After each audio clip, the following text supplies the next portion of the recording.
Hello అండి. thumbnail లో నిమ్మకాయలు మిరపకాయలు చూసి ఏదో చేతబడి వీడియో అనుకునేరు. వంట వీడియోనే. ముల్లంగి ఊట ముక్కలు. మీ కన్వీనియన్స్ కోసం రాడిష్ సలాడ్ లేదా రాడిష్ పచ్చడి అని పిలుచుకోండి. దీనికోసం 2 ముల్లంగులకి స్నానం పోసి టవల్ పెట్టి తడి లేకుండా తుడిచేయండి. ఇప్పుడు వీటి తలా తోక కత్తిరించండి. తరువాత దాని తోలు ఊడగొట్టండి. ఇప్పుడు వీటిని ముక్కలు ముక్కలుగా నరకండి.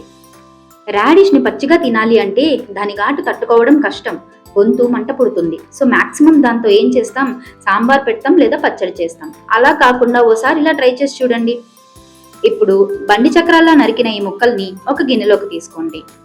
తరువాత అందులో ఉప్పేసి, పసుపేసి, కారం వేసి, 4 చీల్చిన పచ్చిమిరపకాయలు వేసి, 2 నిమ్మకాయల్ని నలగొట్టి తీసిన రసాన్ని పోయండి. ఇప్పుడు వీటన్నింటినీ స్పూన్తో ఇలా కాకుండా డబ్బాలో వేసి మూత పెట్టి వాటి చేత డిస్కో చేయించండి. అంతేనండి, ముల్లంగి ఊట ముక్కలు ఆర్ రాడిష్ సలాడ్ రెడీ అయిపోయింది.